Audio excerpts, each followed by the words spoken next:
সন্তান ইমানের আলো নিয়েই দুনিয়াতে আসে, মা বাবা তাকে অগ্নি পূজারী বানায়, মূর্তি পূজারী বানায়, গায়রুল্লাহর গোলাম বানায় মা বাবা। আমাদের সন্তানরা তো মোবাইল ধরার সাহসই পায় না, আলহামদুলিল্লাহ। আর আপনারা ইচ্ছা করে মোবাইল সন্তানের হাতে দিয়ে দেন, যা চায় তাই দেন। সন্তান তো নষ্ট আপনি করলেন। এইভাবে সন্তানকে মানুষ করা যায় না। কত মা বাবা কাঁদতেছে, সন্তান এখন মোবাইল ছাড়া কিছু বুঝে না, কথাও বলে না, খানাও খায় না, বোবার মতো থাকে, চরিত্র ঠিক হইতেছে না। আল্লাহ সব ভাইকে হেদায়েত দান করেন।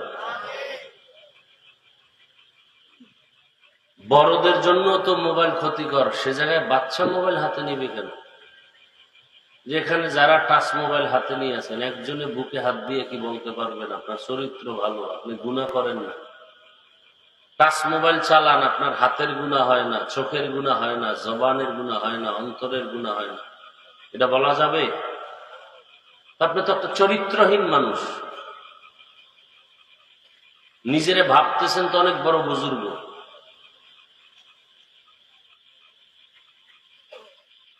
সারা রাত মোবাইল হাতে নিয়ে জেনা চলে, ঘরে ঘরে জেনা, চোখের জেনা, জবানের জেনা, অন্তরের জেনা, সারা রাত। আল্লাহর লানত। ঘুমের মধ্যে গজব আসার প্রয়োজন ছিল, আখিরি নবীর উম্মত হওয়ার বরকতে আল্লাহ গজব দেন নাই। কাকে বুঝাচ্ছি এই কথাগুলো? কেন? আমার কি প্রয়োজন? শুধু জাহান্নাম থেকে বাঁচাবার জন্য, আর কিচ্ছু না। আপনার কবরে আপনি যাবেন, আমার কবরে আমি যাব। এই এলাকায় জীবনে না আসলেও আমাকে দাওয়াত না দিলে আর আসা হবে না। আমি এলাকা চিনি না, আপনাদের চিনি না, কিন্তু এই কথাগুলো দিলের ভেতর থেকে মহব্বতের নিরিখে বলতেছে। আজ মুসলমানের এত দুরবস্থা কেন? আমি একটা কথা বলি, মনে রাখবেন, পারলে লিখে রাখবেন। সৎভাবে যদি চলেন, গরিব হলেও সমস্ত মাস্তানরা আপনাকে ভয় করবে। একটা কথা মনে রাখবেন, যদি সৎভাবে চলেন, চরিত্র ঠিক রেখে চলেন, যত বড় সন্ত্রাসী মাস্তান হোক, আপনার সামনে চোখ উঁচু করে কথা বলতে সাহস পাবে না।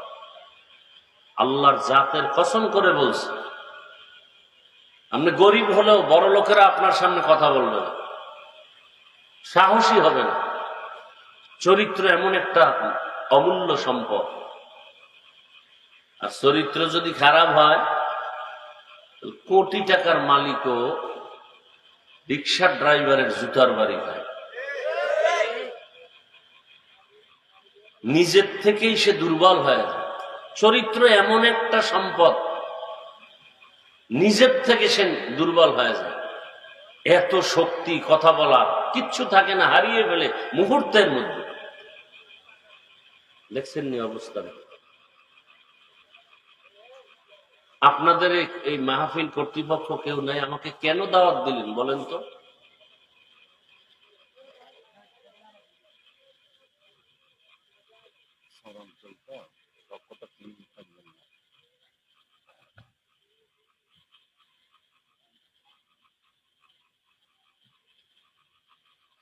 আল্লাহ,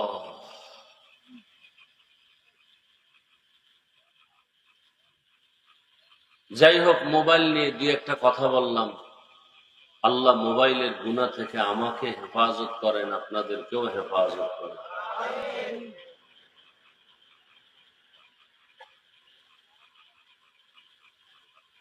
তো দুনিয়ার সবকিছু আল্লাহ বানাইছেন আমাদের জন্য, আর আমাদের আল্লাহ সৃষ্টি করেছেন আল্লাহর ইবাদতের জন্য। এখনো সৃষ্টি করেন নাই, সিদ্ধান্ত নেওয়া শেষ, সৃষ্টি করবেন। এবং সৃষ্টি করবেন এতটুকু না, এই জাতিকে আল্লাহ পাক গোটা সৃষ্টি জগতের মধ্যে শ্রেষ্ঠ মর্যাদা দান করবেন। এ সিদ্ধান্ত হয়ে গেছে, এখনো সে জাতি সৃষ্টি হয় নাই। ফেরেশতাদের সাথে একটু পরামর্শ করলেন, খুব খেয়াল করবেন। আল্লাহ বললেন, ইন্নী জাইলুন ফিল আরদি খলিফা, আমি জমিনে খলিফা পাঠাবো।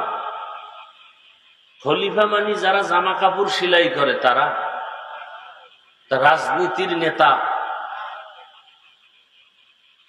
একটা হলো মূর্খতার ধারণা, আর একটা হলো অতি চালাকের ধারণা। খলিফার তর্জমা করে রাজনীতি। আল্লাহ দুনিয়াতে শাসন ক্ষমতা দিয়া মানুষকে পাঠাইছেন, পাঠাবেন, খলিফা বানাবেন। খলিফার অর্থ বলে রাজনীতির নেতা, অন্য শব্দে বলে, ডাইরেক্ট রাজনীতির নেতা বলে না। শাসক, রাষ্ট্র পরিচালনা সব নবীরা করেন নাই, হাতে গোনা মাত্র কয়েকজন। আর লক্ষাধিক নবীরা দাওয়াতের মাধ্যমে মানুষের দিকে দিনের কাজ করছেন। নূহ আলাইহিস সালাম ৯৫০ বছর শুধু দাওয়াত দিছেন। তাবলীগওয়ালারা দাওয়াতের কাজ করে না, এইভাবে করেছে। আর একটা হলো রাষ্ট্র ক্ষমতা হাতে নিয়ে এরপরে ইসলামের কাজ করা। পয়গম্বর সুলাইমান করেছেন, দাউদ নবী করেছেন, বখতে নসর করেছে। ওদিকে নমরুদ ইসলামের বিপক্ষে রাষ্ট্র ক্ষমতা নিয়ে ইসলাম ধ্বংসের অপচেষ্টা করেছে। আর এদিকে জুলকারনাইন বাদশাহ মুসলমানদের, সুলাইমান পয়গম্বর গোটা দুনিয়া, শুধু বাংলাদেশের মতো একটা দেশ না, গোটা দুনিয়া শাসন করেছেন। আমার রসুল শাসন করেছেন। আবু বকর, ওমর, ওসমান, আলী রাষ্ট্র ক্ষমতা হাতে নিয়ে দেশ পরিচালনা করেছেন। বাকি তর্জমা এটা না যে আল্লাহ রাজনীতি, রাষ্ট্র ক্ষমতা হাতে দেওয়ার জন্য দুনিয়াতে খলিফা পাঠাবেন, এই তর্জমা করা ঠিক না। আল্লাহ প্রতিনিধি বানাবেন, তাদের কাজ কি বান্দার সাথে আল্লাহর সম্পর্ক গভীর করে দেওয়া। সেটা দাওয়াতের মাধ্যমে হোক, সিয়াসতের মাধ্যমে হোক, তাসকিয়ার লাইনে হোক, বিভিন্ন লাইন আছে। তো ফেরেশতাদের সামনে এই প্রস্তাবটা দিলেন, খুব খেয়াল করবেন। এই দেখবেন আপনি ডানে তাকাইতেছেন, বামে তাকাইতেছেন, ফট করে মোনাজাত হয়ে গেছে। ভাববেন কি ওয়াজ করলো, কিছুই তো খবর নেই। ওই যে মোবাইল নিয়ে আসেন এক গজবে বইরা, কপাল খারাপ।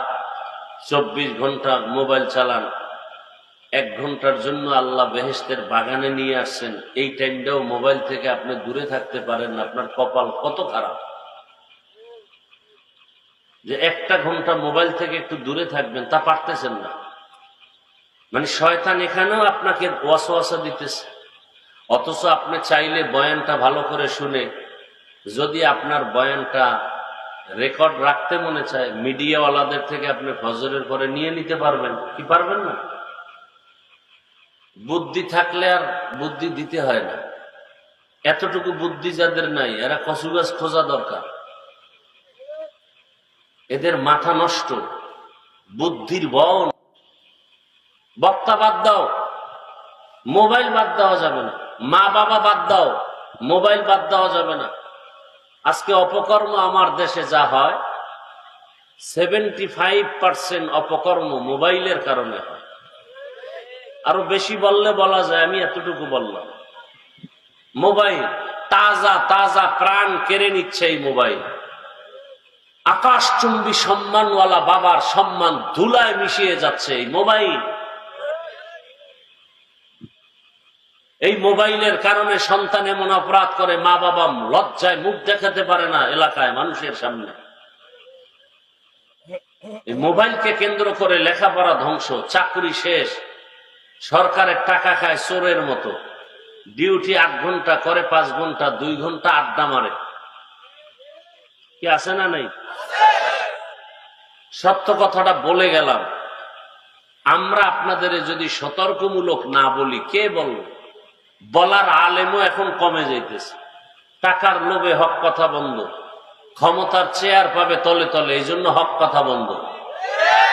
আছে না নাই? হ্যাঁ, বহু আলেম এখন কথা বলতে চায় না, বরং আমি বলি কেন, আমাকে অনেকে ধমক দেয়। আমি বলি স্কুল ছাড়বা না, কলেজ ছাড়বা না, ডাক্তার হও, ইঞ্জিনিয়ার হও, প্রফেসর হও। ডাইরেক্ট কাগজ দিছে, আপনি এই বয়ান কেন করেন? আপনি বয়ান করবেন স্কুলে তালা দিয়ে, সব মাদ্রাসায় যাও।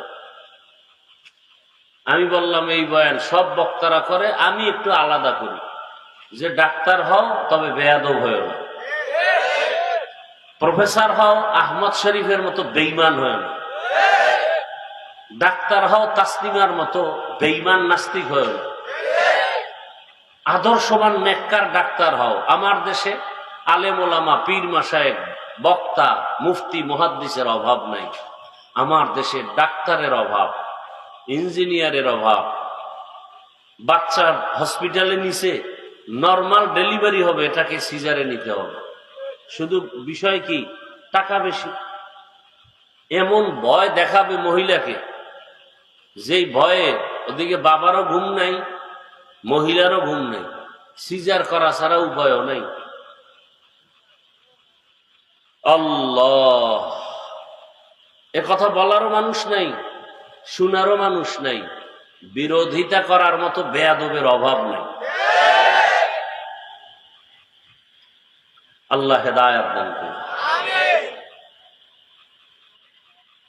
ফেরেশতাদের সাথে পরামর্শ করলেন, আমি জাতি বানাতে চাই এবং তারা হবে সৃষ্টি জগতে শ্রেষ্ঠ। এইবার ফেরেশতারা বললেন, আল্লাহ, যেই জাতি আপনি বানাবেন এরা হবে সৃষ্টির শ্রেষ্ঠ, এদের আদর্শ কেমন হবে?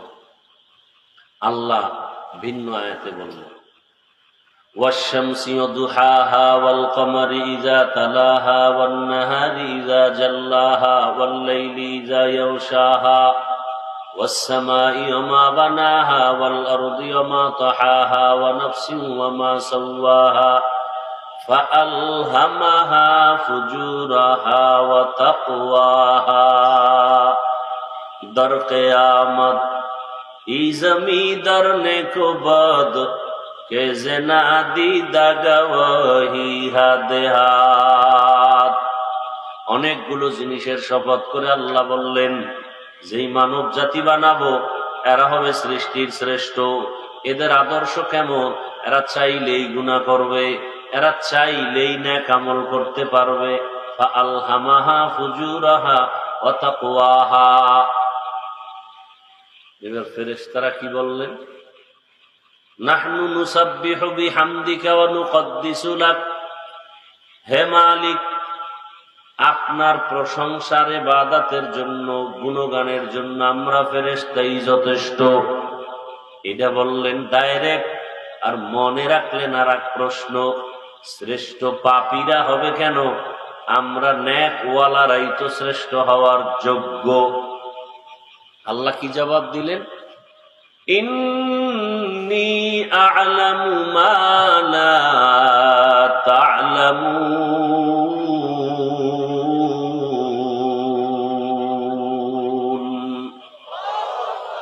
আমি আল্লাহ যা জানি তোমরা তা জানো। তোমরা ভাবতেছো পাপের মানুষগুলো শ্রেষ্ঠ হবে কেমনে? আমি পাপীকে শ্রেষ্ঠ বানাবো না। এমন এমন মানুষ জমিনের মধ্যে থাকবে, পাপ এদেরকে স্পর্শ করবে না। কিছু মানুষ হাতের গুনাহ করবে, চোখের গুনাহ করবে, জবানের গুনাহ করবে, অন্তর দিয়া গুনাহ করবে। আবার এমন প্রিয় বান্দা জমিনে থাকবে, এরা হাত দিয়া গুনাহ করবে না, চোখ দিয়ে গুনাহ করবে না, জবানের কথায় গুনাহ করবে না, অন্তরের কল্পনায় গুনাহ করবে না। শয়তান এদেরকে দেখলে বহু দূরে থাকবে। এমন নেক আমলওয়ালা বান্দা এখন আছে না নাই? এখনো আছে। আল্লাহ বলেন, আমি যা জানি তোমরা তা।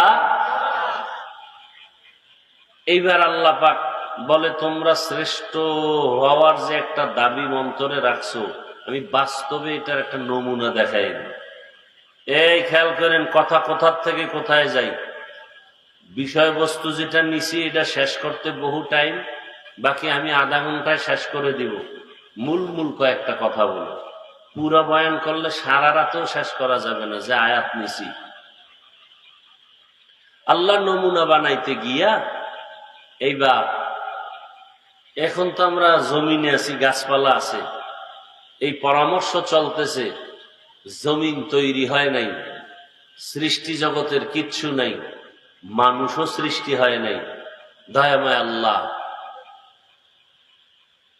পৃথিবী নামক গ্রহ বানাবেন।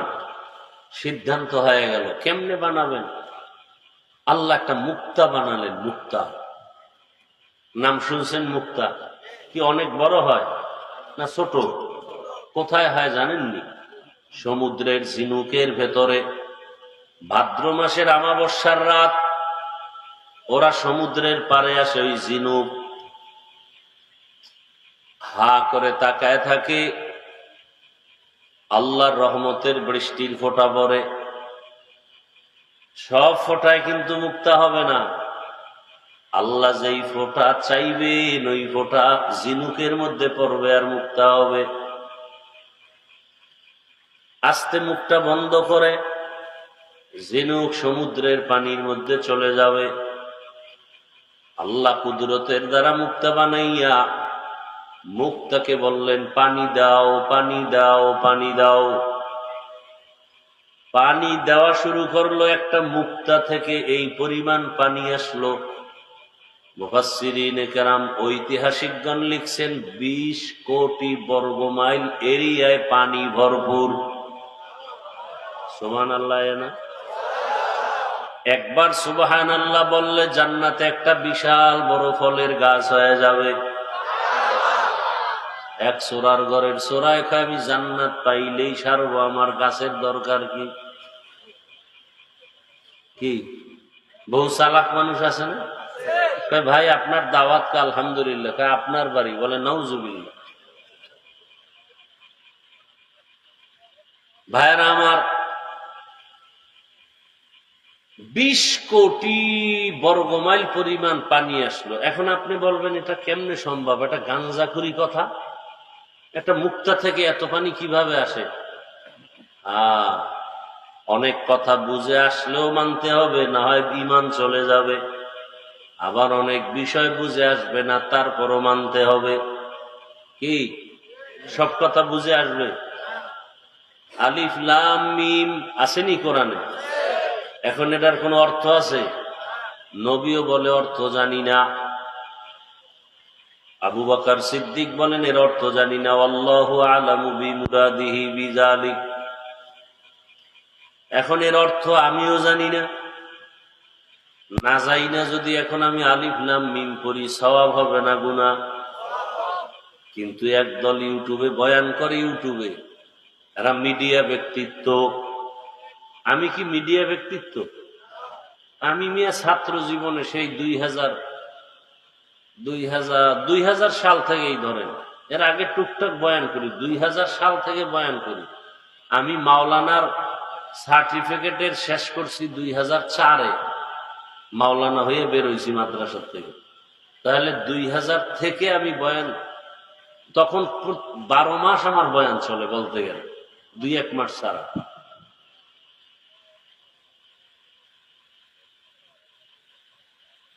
কি কথার উপরে টানলাম কথাটা?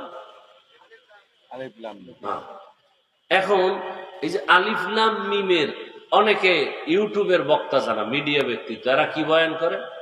কোরআনের অর্থ যদি না জানো পড়িয়া লাভ নাই।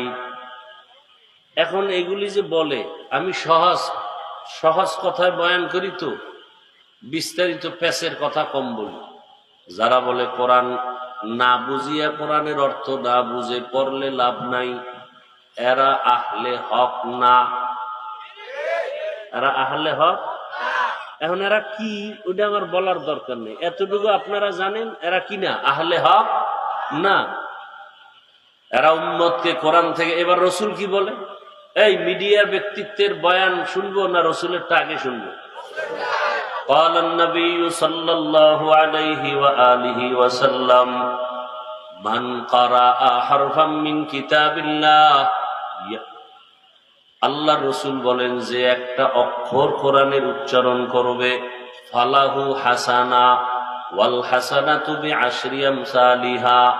নবী বলেন লা আকুলু আলিফ লাম মিম হারফুন, ওয়ালাকিন আলিফুন হারফুন ওয়া লামুন হারফুন ওয়া মিমুন হারফুন। এই কি হেদায়েত হয়ে গেছে মনে হয় না? তাহলে মোনাজাত দিলেই পারি। অনেকের হেদায়েত হয়ে যায় বয়ান শুরু হওয়ার আগেই। বাইরে গিয়ে দেখবেন বিড়ি টানতেছে হোমানে দুই হাত দিয়া। এরকম বেয়াকল আছে না নাই? দুনিয়াতে যদি কোনো ফাও আকাম থাকে, এই বিড়ি টানা হইলো একটা ফাও আকাম। দাড়ি কাটা আকাম না কাম? আকাম। কিন্তু এটার মধ্যে একটা লাভ আছে, দাড়ি কাটলে যৌবনের একটা ভাব থাকে আলাদা। কিন্তু বিড়ি টানলে লাভ কি দেখো? চেহারা সুন্দর, পুরো বান্দর,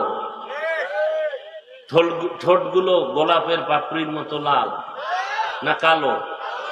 ওদের ঠোঁট যেমন কালো, ওদের কলিজা আরো বেশি কালো। কোম্পানি লেখছে ধূমপানে বিষ পান। বাঙালি তো কয় বিষে আমগো ধরে না, খামু, বিষেও ধরে না। একজনে বিষ খাইছে মরবে, বিষ খাওয়ার পরে একটু হালকা মাথা মাথা ঘুরাইছে, কয় বিষের ভিতরেও ভেজাল। ভেজাল মাপার মেশিন আছে, এয়ারপোর্টে চুরি হয়ে গেছে। আমাদের দেশ তো চোরের দেশ। খালি চুরিটা যদি বন্ধ হয়, খোদার কসম 1 বছরে ঠিকই এই দেশটা সোনার দেশ হবে।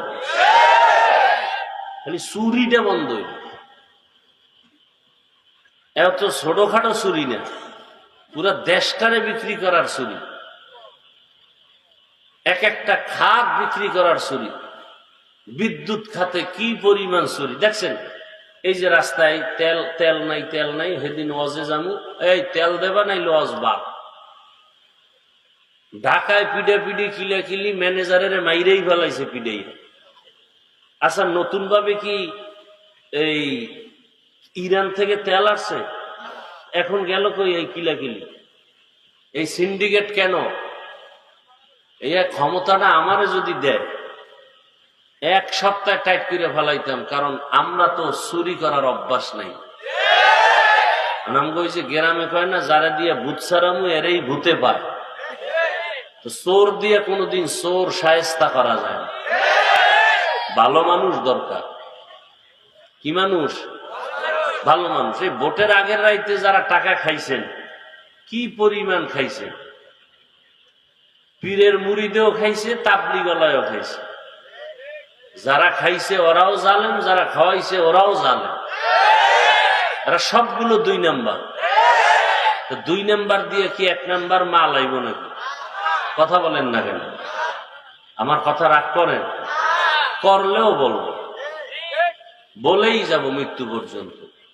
আমরা বলবো না তো আপনাদেরকে এই গুনাহ থেকে বাঁচাবার জন্য কে বলবে? আমরা না বললে?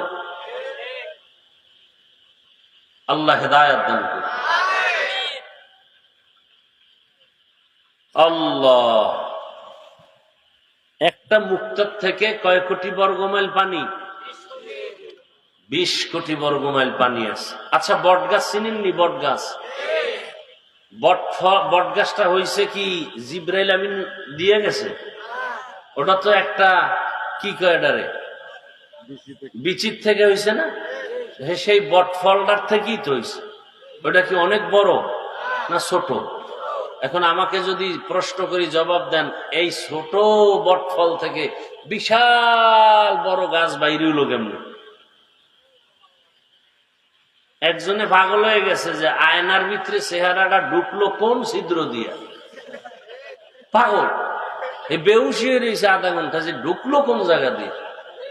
ছিদ্র খুঁজতে খুঁজতে নিজের ছিদ্র হারাই এলাইছে, পাগল হয়ে গেছে। সিঙ্গারা খায়, সমুসা খায়, এতগুলো আলু, এই সিঙ্গারায় ঢুকলো কোন ছিদ্র দিয়ে? পাগল। এক বটফল, বিশাল গাছ, একটা কদুর বিচি থেকে বিশাল বড় ফল। দেখছেন নি আল্লাহর কুদরত? কার কুদরত? কাদের কুদরত তুদারি বড় কামাল, আন্তা রব্বি আন্তা হাসবি যুল জালাল, তুহি কাদের জলিলুল্লাহ জাহাদার, बहर हाले तुही मेरा निगाहदार। আর একটু সামনে আগাবো তো। মুক্তা থেকে পানি আসছে 20 কোটি বর্গ মাইল পরিমাণ পানি, সব আল্লাহর কুদরত। আল্লাহ পাক ওই পানির উপরে কুদরতের নজর দিয়েছেন। পানির মধ্যে তরঙ্গ শুরু হয়ে গেল, ঢেউ শুরু হয়ে গেল। ঢেউয়ের সাথে বাড়ি লেগে লেগে ফেনা জন্মাইল। ওই ফেনা জন্ম নিতে নিতে একের পরে একে মিশতে মিশতে গাঢ় হয়ে গেল। আল্লাহ কুদরতের নজর দিলেন, ওই ফেনার উপরে মাটির একটা চামড়ার মতো আবরণ পড়ে গেল। কার কুদরত? এবার এই যে কারবারটা চলতেছে, এটা বর্তমান পৃথিবী বা সেই সময়ের পৃথিবীর মধ্যখান জায়গা। ইন্না আউওয়ালা বাইতিন উযিয়া লিন-নাস লাল্লাযী বিবাক্কাতা মুবারাকান ওয়া হুদা মুবারাকান ওয়া হুদাল লিল আলামিন।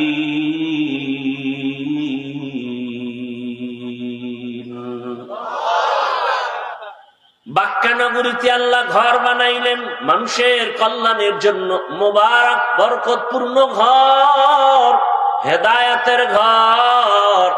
এখনো বানান নাই, আল্লাহ সিদ্ধান্ত নিলেন, ও জিবরাইল আদম নবীকে বানাবেন। আদম নবীকে বানাবার জন্য আল্লাহ তাআলার ইলমে তো সব আছে, ওই জায়গায় একটা ঘর আল্লাহ বানাবেন, ইবাদতের ঘর, নাম হবে বাইতুল্লাহ। আল্লাহ জিবরাইলকে বললেন, এখানেই একটা ঘর নির্মাণ করা হবে, এই জায়গা তুমি খেয়াল করে রাখো। আর জিবরাইলকে বললেন, যাও ওই যে মাটির চামড়ার মতো পড়ছে, ওখান থেকে একটু চামড়া তুমি নিয়ে আসো, আমি ওই মাটির অংশের চামড়া দিয়ে আদমকে তৈরি করব, সৃষ্টি করব। জিবরাইল আমিন আসলেন, মাটির সাথে অনুমতি চাইল, মাটি দিতে রাজি না, কান্না শুরু করলো। এবার জিবরাইল আমিন ফেরত চলে গেলেন। আল্লাহ বলেন, মিকাইল যাও, মিকাইল গিয়াও ফেরত। আল্লাহ বলেন, ইসরাফিল যাও, ইসরাফিল আসিয়াও ফেরত। সর্বশেষ আল্লাহ তাআলা বলেন, আজরাইল যাও, ওখান থেকে মাটি নিয়ে আমার হাতে দাও, আমি কুদরতের দ্বারা ওই মাটির চামড়া থেকে আদমকে তৈরি করব। শেষ পর্বে গেলেন আজরাইল, যে কোনো কথাবার্তা নাই, কি এর অনুমতি? হাতটা দিয়া ফেরেশতা নূরের হাতের আঘাতটা যখন দিল, পুরা চামড়াটা হাতের তালুর মধ্যে চলে আসলো। হাতের তালুর মধ্যে যদি চামড়া চলে আসে, এবার বুঝেন তাহলে তার হাত আরো কত প্রসারিত। যার হাতের তালু এত বড়, তার পুরা হাত, পুরা বডি কত বড়। বলে পুরা পৃথিবীটা, আজকে এখানে একজন মারা গেল, একই টাইমে আমেরিকায় একজন নাই, লন্ডনে একজন নাই। এক আজরাইল এত মানুষের জান কবজ কেমনে করে? বলে পুরা পৃথিবী আজরাইলের কাছে একটা পানদানের মতো। কার কুদরত? নেন আল্লাহ, নিয়ে আসছি। আল্লাহ তাআলা এবার ওই মাটির চামড়া থেকে আদমকে বানালেন। আদম আদিম শব্দ থেকে মুশতাক, নির্গত। আদিম চামড়ার আরবি কি? আদিম। মাটির চামড়া থেকে আদমকে আল্লাহ বানাইলেন। বানাইয়া জান্নাতে আল্লাহ দিলেন, ঘুমাও। এমন ঘুম দিছে, আল্লাহ কুদরতের হাত রাখলেন পিঠের উপরে, পিপিলিকার সুরতে কিয়ামত পর্যন্ত আনেওয়ালা সব রূহ গুলো বের করে নিলেন আদম থেকে। আর পাজরের এক হাত থেকে বানাইলেন কাকে? হাওয়া আলাইহিস সালামকে।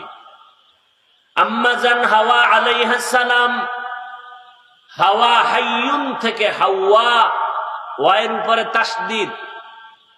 হাইয়ুন মানে কি? জিন্দা ব্যক্তির থেকে হাওয়াকে বানাইছে, এজন্য হাওয়া বলা হয়। রূপসী বিশ্ব সুন্দরী হাওয়া, একে আল্লাহ বানাইয়া জান্নাতি পোশাক পরাইয়া দূরে রাখলেন। আদম রে বানাইয়া ফেরেশতার সামনে উপস্থাপন করলেন, আর বললেন ফেরেশতারা সব মখলুকতের নাম বলো। ফেরেশতারা বলতে ব্যর্থ হয়ে গেল। ওয়াল্লামা আদম আল আসমাআ কুল্লাহা, আদম নবীকে বললেন, আদম সব মখলুকতের নাম বলে দিলেন। এবার ফেরেশতারা নিজেরা বুঝলেন জ্ঞানের বেলায় আমাদের থেকে আদম বড় দামি। এইবার নিজেদের ভুল, আমরা যে মনে করেছিলাম শ্রেষ্ঠ হব, এই ধারণাটা ভুল হয়ে গেল। নিজেরা ভুল স্বীকার করে বলে সুবহানাকা লা ইলমা লানা ইল্লা মা আল্লামতানা ইন্নাকা আনতাল আলিমুল হাকীম। হে আল্লাহ, আপনি যা শিখাইছেন, ইলম দিয়েছেন, এটাই পারি, এর বাইরে আমাদের কোনো ইলম নাই। আমরা যে বলছিলাম শ্রেষ্ঠ হব, এই ধারণাটা আসলে আমাদের ভুল হয়ে গেছে। আল্লাহর কাছে ভুল না, তারা মনে করছেন কি ভুল। এবার ক্ষমা চাইছেন, আয় আল্লাহ ক্ষমা করে দেন। মুফাসসিরিনে কেরাম লেখেন এখানে একটা পয়েন্ট, ফেরেশতারা যে ক্ষমা চাইল, ক্ষমা ডাইরেক্ট চায় নাই, একটা ওসিলা পেশ করলো, আমল। কি কি ঘুমাইতেছেন আপনারা? আমল।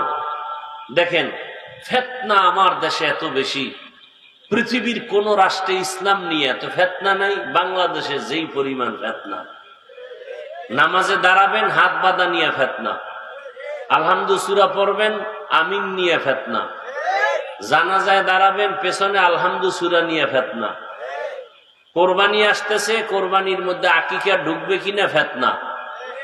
এই ফিতনাগুলো ছড়ায় কি হিন্দুরা? ইসলামের ব্যানারওয়ালা মুনাফিকেরা। কি বলে আর এক ফিতনা, ওসিলা দিয়ে দোয়া করা যাবে না, বেদাত। আর আমি আপনাদের সামনে আজ আমি চ্যালেঞ্জ দিয়ে বলে গেলাম, ওসিলা পেশ করে দোয়া করা হলো সুন্নত। ওসিলা দিয়ে দোয়া করা কি? কত হাদিস চান আর আয়াত চান যে ওসিলা দিয়ে দোয়া করার মতো ঘটনা চান? বহু ঘটনা সহি হাদিসের মধ্যে আছে ওসিলা দিয়া। ওসিলা কি হবে? আমল। কি? একজন অন্ধ সাহাবী আল্লাহর কাছে ওসিলা দিয়া দোয়া করেন, নবীকে বানাইলেন ওসিলা। আল্লাহ তাআলা বলেন, ইয়া আইয়ুহাল্লাযীনা আমানুত্তাকুল্লাহ ওয়াবতাগু ইলাইহিল ওসিলা। ওসিলা দিয়ে দোয়া করা যারা বলে বেদাত, এদেরকে আমি বলি এরা আহলে হক না। বাতিল বলবো না, কি বলবো? আহলে হক না। আল্লাহ হেদায়েত দান করে। ভাইরা আমার, ফেরেশতারা ওসিলা পেশ করলেন কি? এই যে জমিন থেকে আমরা উপরে তাকাই, দর্শনরা বলে এটার নাম পৃথিবী, মধ্যখানে ফাঁকা জায়গার নাম মহাশূন্য, উপরে প্রথম আসমান। রহমতের নবী বলেন, মেরাজের রাতে আমি ঘুরলাম 7 আসমান। আসমানের মধ্যে 2টা দরজা আছে, নূরের তালা লাগানো। প্রত্যেক আসমানে কয় দরজা? 2টা দরওয়াজা, নূরের তালা লাগানো, ভেতরে দারোয়ান আছে। মেরাজের রাতে নবী জিব্রাইল আমিন সফর সঙ্গী চললেন উপরে। প্রথম আসমান থেকে দরজার তালা খুইলা অনেক ঘটনা এখানে। নবী 7 আসমান ঘুরলেন। নবী বলেন, আমি 7 আসমানের উপরে গিয়া দেখি সেখানে একটা কাবা আছে, নূরের তৈরি কাবা, ফেরেশতাদের কাবা। নাম হলো বাইতুল মামুর। নাম কি? বাইতুল মামুর, ফেরেশতাদের কাবা। ফেরেশতারা বললেন, ওই কাবা মুহূর্তে মুহূর্তে 70,000 রহমতের ফেরেশতারা কাফেলা হইয়া তাওয়াফ করে। একবার যারা সুযোগ পায়, কিয়ামতের আগে দ্বিতীয় সুযোগ আর তারা পাবে না, এত পরিমাণ ফেরেশতা। সুবহানাল্লাহ। না যেই পরিমাণ বিড়ি টানে আর গালি আর গীবত জবানে, এখানে সুবহানাল্লাহ আসবে কিভাবে? বড় কঠিন হালাত, মরণেরও চিন্তা নাই, কত মানুষ এই রোজার ঈদের সময় মারা গেল না, পানির ভিতরে বাস ডুবিয়া গেল। একটা বাচ্চা সাঁতার কাইটে উপরে এসে কাঁদে, আমার আম্মু বাসের মধ্যে আটকানো, বাঁচাও। মা এসে সাঁতার কেটে বলে, আমার বাচ্চা বাসের ভেতরে পানির নিচে আছে, বাচ্চাকে বাঁচাও।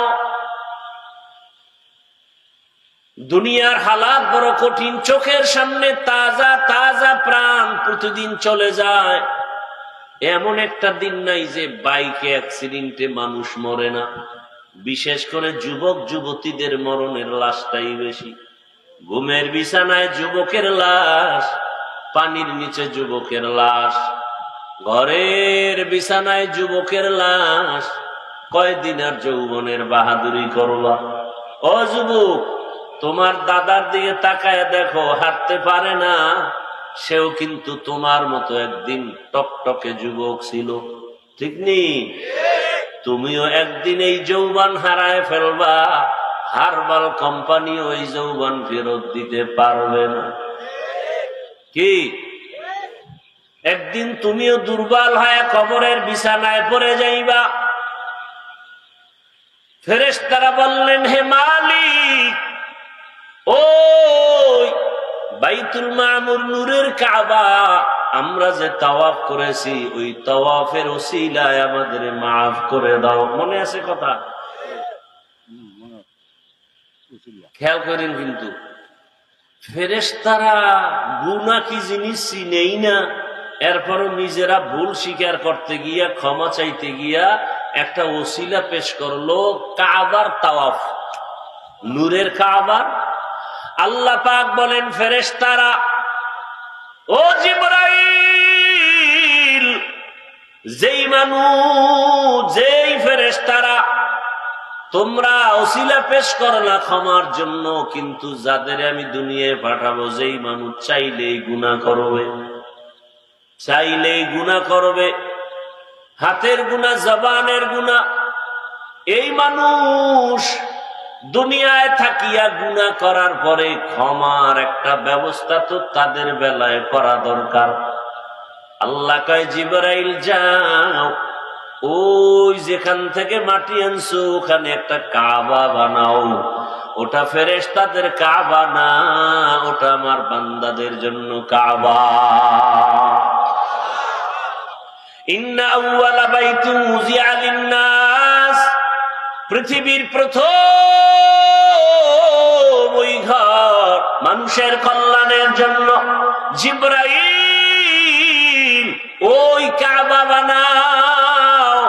জিবরাইল আমিন এসে ফেরেশতার মাধ্যমে আল্লাহ কাবা বানাইয়া জিবরাইলের সাক্ষী রেখে বললেন, সাক্ষী থাকো, আমার বান্দারা পাহাড় সম পরিমাণ গুনাহ নিয়া যদি কাবার পাশে আইসা তাওয়াফ কইরা ক্ষমা চায়, আমি আল্লাহ 1000 বছরের গুনাহ তাওয়াফের বরকতে মাফ করে দিব।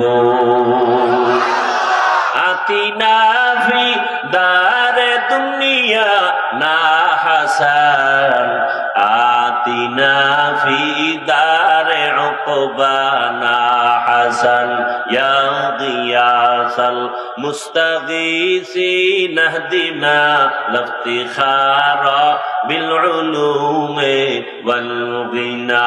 হর গরিদে নেকো তু তৈয়ার है, जो न मांगे उससे तू बेजार है।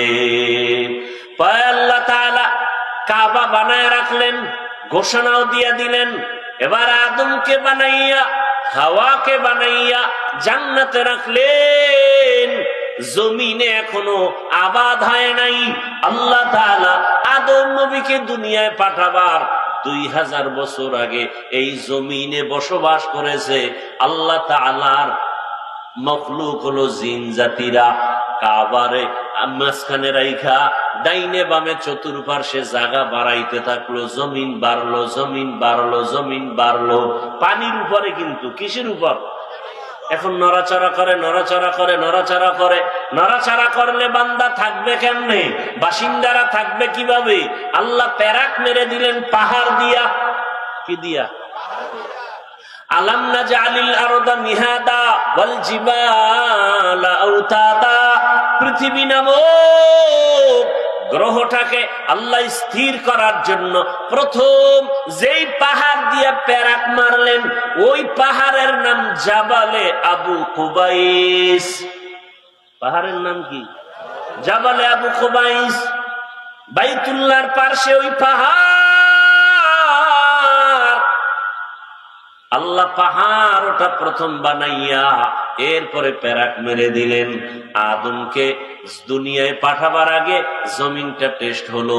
ইবনে কাসির রাহমাতুল্লাহ আলাইহি বলেন, জমিনে জিনেরা আসার আগেও একদল প্রাণী ছিল, এদের নাম পর্যন্ত তিনি লেখছেন আল হিন আল বিন। এরা জমিনে বিচরণ করত, এরপরে জিনেরা, এরপরে ফেরেশতা, ফাইনাল আল্লাহ তাআলা মানুষ পাঠাবেন। এবার সব কমপ্লিট হয়ে গেল।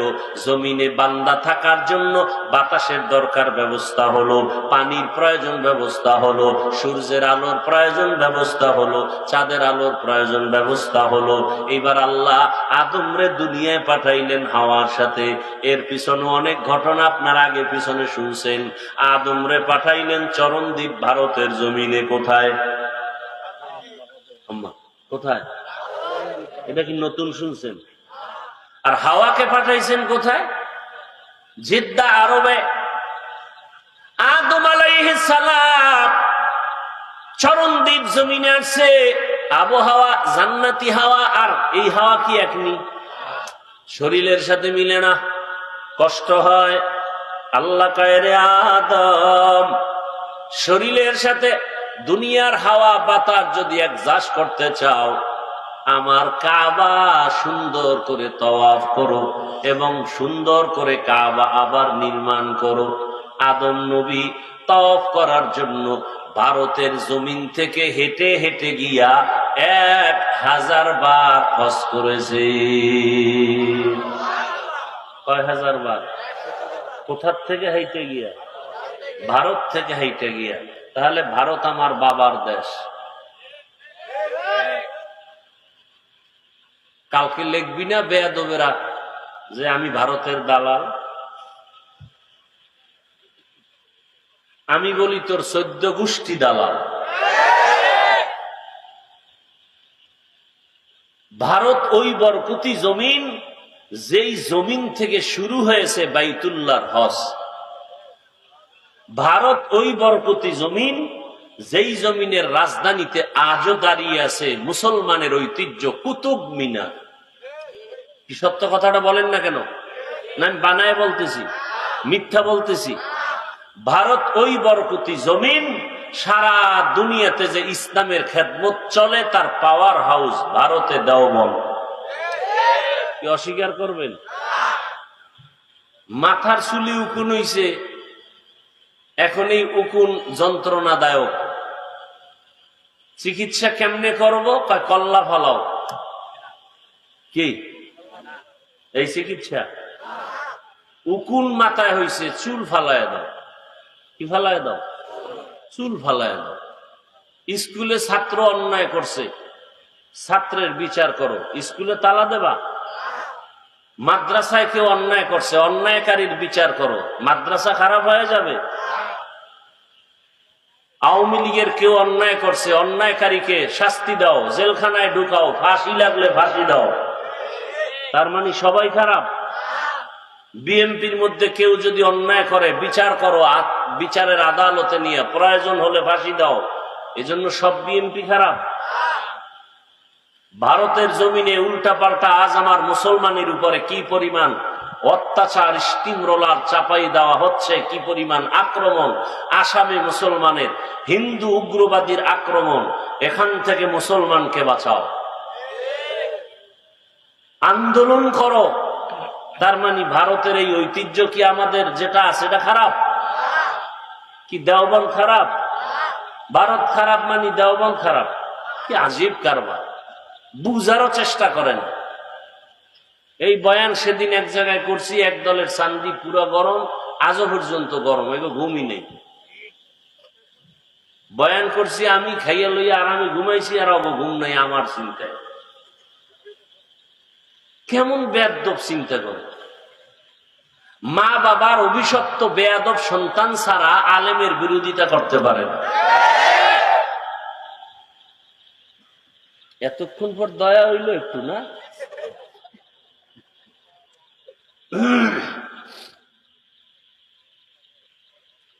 হায় হায় হায়। আদম আলাইহিস সালাম ভারত থেকে বাইতুল্লাহ গিয়া হজ করছেন কতবার? যুবকেরা লিখে রাখো, প্রয়োজনে গুগলে দেখো। আমারে তুমি শুধু শুধু মন্তব্য খারাপ করো কেন? তুমি গুগলে সার্চ দাও, আমি যা যা বলে গেলাম সার্চ দাও। এরপরে এআই আছে না, লিখে দাও, ওকে প্রশ্ন করো, যা যা বললাম সব চলে আসবে, সব চলে আসবে। 1000 বার হজের মধ্যে 300 বার করছেন বড় হজ, আর 700 বার করছেন ওমরা। আমি এদিকে না পইরা না যাইনা বলতেছি। আপনি তো আউযুবিল্লাহ পারেন না, আপনি মন্তব্য করেন কেন? মানে আপনি কি বলবো, বলতে পারি, দরকার নেই। আল্লাহ হেদায়েত না দিলে কি করা? তো মরাডারে মারো কেন, কয় লড়ে কেন, কি আর করা?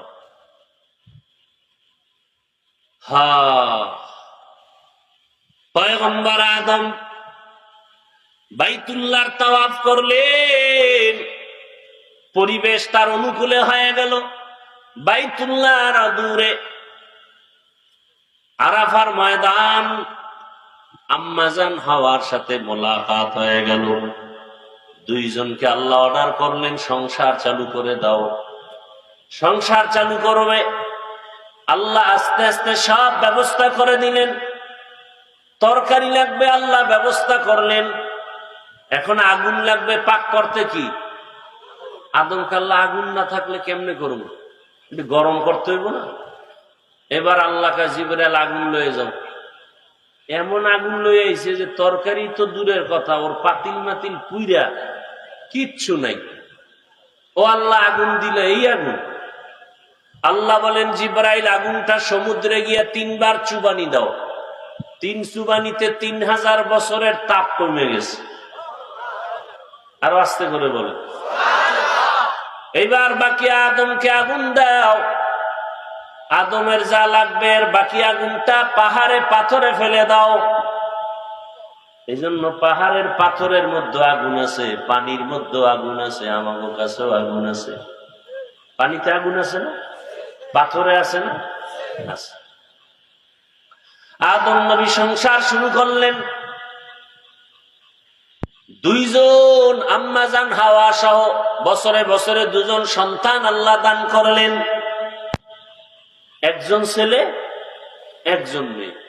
আগের বছরের ছেলে পরের বছরের মেয়ের সাথে বিয়া, আগের বছরের মেয়ে পরের বছরের ছেলের সাথে বিয়া। কার মাইয়া আর কার হোলা?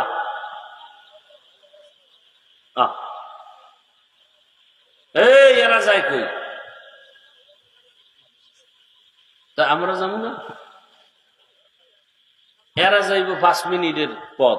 আমার তো সেই ঢাকা, আর হোক 2 কিলোমিটার কি একটা দূর হইল। বউ একসাথে যাবো, বক এই শেষ করে দেবো, শেষ করে দেবো। বয়ান কি আর জোর করে করা যায় না? এই এখনই শেষ করে দিচ্ছি। তো কোন কথা বলতেছিলাম? 2 সন্তান। একই মায়ের সন্তান নাকি আলাদা মা, আলাদা বাপ? আপনারাও কালকে থেকে এই নিয়মটা চালু করেন। কি দুনিয়ার আকাম চলতেছে, বিবাহ চলবে না, বাল্য বিবাহ নিষেধ। কথা কি চলবে? আকাম চালাও, বিবাহ চলবে না। আহ, মাথা কেমনে নষ্ট আমাদের। অথচ আম্মাজান আয়েশা রাদিয়াল্লাহু আনহার সাথে নবীজির বিবাহ হলো আম্মাজানের 6 বছর বয়সে। 9 বছর যখন আম্মাজানের বয়স, তখন আম্মাজান আয়েশা আমার রাসূলের ঘরে গেলেন। আর আম্মাজানের 18 বছর যখন বয়স, তখন নবী দুনিয়া থেকে চলে গেলেন। আর আমগো বোনের 18 বছরে তো বিয়েই হয় না। কেন বাল্য বিবাহ নিষেধ? বাল্য বিবাহ চলবে না আকাম চলবে? কি বাল্য বিবাহ চলবে না আকাম চলবে?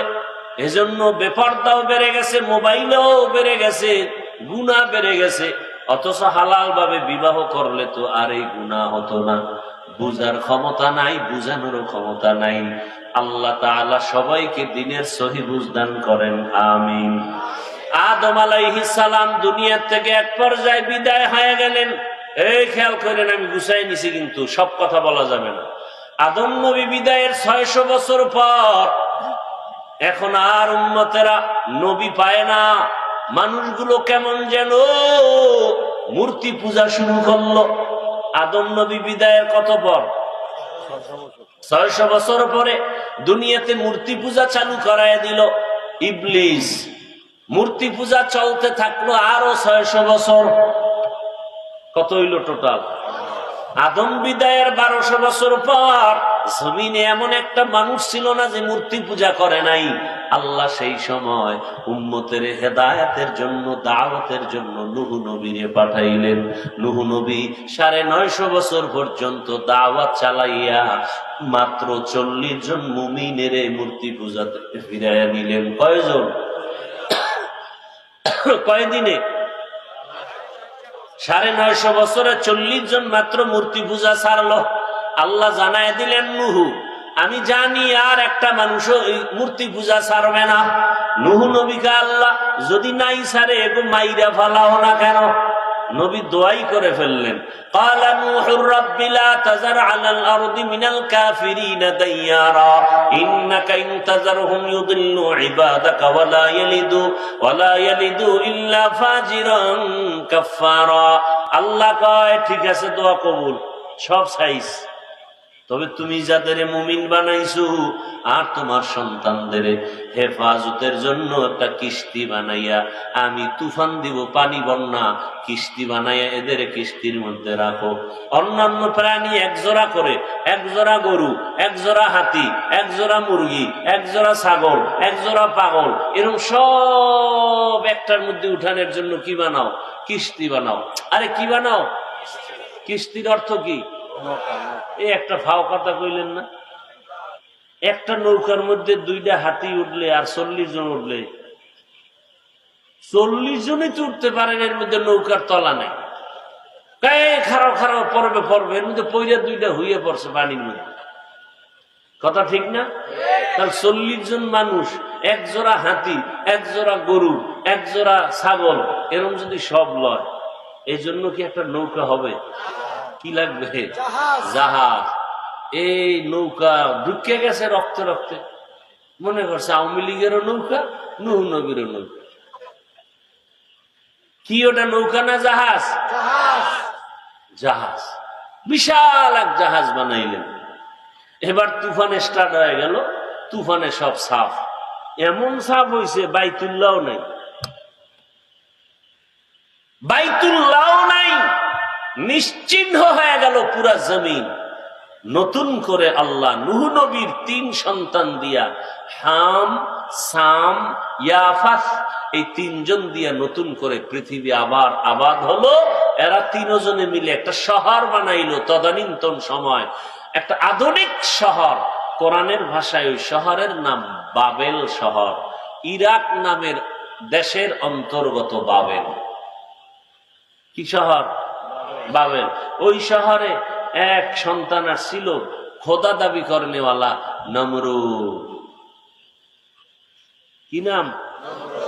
নমরুদ। দেয়া একদিন স্বপ্ন দেখে আগুন, আগুন আগুন একটা ওইটা পুরা বাবেল জ্বালাইতেছে। স্বপ্নের থেকে ভয় পাই ওইটা গণকারী বিদ্যার পন্ডিতের ডাকছে, এই গণকরা কি দেখলাম? কয় শনি দেখছো? শনি। আগুন দেখো না, তোমার শনি, একটা পুত্র সন্তান আসতেছে, তোমার এই খোদাগিরি সব সাইজ করে ফেলাইবে। নমরুদ কয়, তাহলে পুত্র সন্তান আর জন্ম আসছে? কয় না। মায়ের গর্ভে? কয় না। কয় তাহলে সব রেডি, আর পুত্র সন্তান আসতে দেওয়া হবে না, জন্ম নিয়ন্ত্রণ করো। এই নতুন ভাবে ইতিহাসের পৃষ্ঠায় জন্ম নিয়ন্ত্রণের আইন করলো নমরুদ।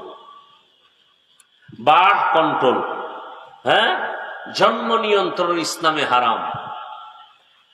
এক লাইনে জায়েজ আছে, এটা আমাকে বলা নিষেধ, কারণ বাঙালি তো তিল পাইলে তাল বানায় ফেলা, এই জন্য এটা বলি না, নিষেধ। তাহলে জন্ম নিয়ন্ত্রণের আইন করলো নমরুদ, আর এই আইন বাস্তবায়ন করার জন্য ডাইরেক্টরের দায়িত্ব দিল ইব্রাহিম নবীর বাবা আজরের। আল্লাহ কয় যেখানে বাঘের ভয় সেখানে রাত পোহায়, ডাইরেক্টরের ঘরেই ইব্রাহিমকে আল্লাহ পাঠানোর সিদ্ধান্ত নিয়ে নিল। এইবার এই ঘটনা তো কোরবানির দিকে এবার যাবে। ইব্রাহিম আসলো কিভাবে কিভাবে, সিরিয়ার জমিন ছাড়লো, আগুনের কুণ্ডলি সাজাইলো। সব কথার এক কথা, ও যুবক বাবারা, বৃদ্ধ বাবাজিরা, পর্দার আড়ালের মা বোনেরা, বাইতুল্লাহ আমাদের হেদায়েতের ঘর। তাওয়াফ করলে জীবনের গুনাহ মাফ, যেই বাইতুল্লাহর দিকে তাকায় থাকলে সওয়াব। ওই বাইতুল্লাহ জিয়ারতের জন্য কি অন্তর চায়? কি চায়? তাহলে খালি পেটে অন্তত প্রতিদিন খালি পেটে 3-4টা বিড়ি টানতেই হবে, তাড়াতাড়ি বাইতুল্লাহ যেতে পারবে। নামাজ ছাড়া বাইতুল্লাহ যাওয়া যাবে? যাবে না। নামাজ তো পড়বে নই, বাইতুল্লাহ যাওয়ার জন্য আলাদা একটা নামাজ আছে, ইশরাক নামাজ। ফজরের নামাজের পরে, সূর্য উঠার পরে। কি নামাজ? যারা ইশরাক নামাজ পড়বেন, উলামায়ে কেরাম চ্যালেঞ্জ দিয়া বলছেন, আল্লাহর উপরে ভরসা করে আল্লাহ তাকে বাইতুল্লাহ না দেখাইয়া কবরে নিবেন না। ওই বাইতুল্লাহ যাও, কত ছোট ছোট বাচ্চারাও যায়, ভাগ্য ভালো হলে কত গরিবরাও যায়। বাইতুল্লাহ যাইতে টাকা লাগে না, চোখের পানি লাগে, অন্তর লাগে গুনাহমুক্ত। অতএব আমি শুরুতেও বলেছিলাম, ডাক্তার হও, ইঞ্জিনিয়ার হও, বাধা নাই, নেককার ডাক্তার হও। ও যুবক বাবা, তোমার মতো কত যুবক ইঞ্জিনিয়ার, ডাক্তার, প্রফেসর 5 ওয়াক্ত নামাজ পড়ে, তুমি পারো না কেন? স্কুলে কলেজে পড়ে 5 ওয়াক্ত নামাজ পড়ে, তুমি পারো না কেন? ব্যবসা করে ব্যবসায়ী নামাজ পড়ে, চাকরি করে চাকরিজীবী নামাজ পড়ে, তুমি পারো না কেন? আমি তো চাই তুমি ডাক্তার হও, 5 ওয়াক্ত নামাজি ডাক্তার, 5 ওয়াক্ত নামাজি ইঞ্জিনিয়ার হও, 5 ওয়াক্ত নামাজি কোরআন পড়নেওয়ালা প্রফেসর হও। ও পর্দার আড়ালের আম্মা জানেরা, এই সন্তানটা দুনিয়াতে রেখে যাবেন, জীবন ধন্য হবে। আপনারাও 5 ওয়াক্ত নামাজ পড়েন, ইশরাক পড়েন, সন্তানটাকে আদর্শওয়ালা বানাবেন। বাইতুল্লাহর হজ নসিবে যদি আল্লাহ দান করেন, ভাগ্য ভালো। আল্লাহর কাছে দোয়া করেন, কান্না করেন, আর গুনাহ করিয়েন না। পেছনে যত অন্যায় করেছেন, ভালো সন্তানের মা হয়ে যান। আর মোবাইলে সময় নষ্ট করবেন না, স্বামীর মাল হেফাজত করবেন, 5 ওয়াক্ত নামাজ পড়বেন, খেয়ানত করবেন না। বৃদ্ধ বাবাজিরা, আপনারাও তওবা করেন, আর গুনাহ করবেন না, নামাজ ছাড়বেন না। আদর্শ সন্তানের বাবা হয়ে কবরে যাবেন। সন্তান যেন একদিন আপনাদের কথা শুনে গর্ব করে, দোয়া করে, মা বাবা বড় আদর্শবান ছিল, কোনোদিন তর্ক করে নাই, মায়ের সাথে ঝগড়া করে নাই, মোবাইলে সময় নষ্ট করে নাই, নামাজ ছাড়ে নাই। এমন গর্ব সন্তান করবে আপনাকে নিয়ে। এমন বাবা হয়ে কবরে যান, মা হয়ে কবরে যান। আল্লাহ তাআলার কাছে পেছনের গুনাহ থেকে তওবা করেন। আর হাতের গুনাহ করব না, চোখের গুনাহ করব না, জবান দিয়ে গুনাহ করব না, মোবাইলে গুনাহ করব না, নামাজ ছাড়ব না, দাড়ি কাটব না। মা বাবার দোয়া, শিক্ষকের দোয়া, ওলামায়ে কেরামের দোয়া, পরামর্শ নিয়ে নবীজির আদর্শ মেনে চলবো। আল্লাহ সবাইকে তৌফিক দান করেন, আমিন।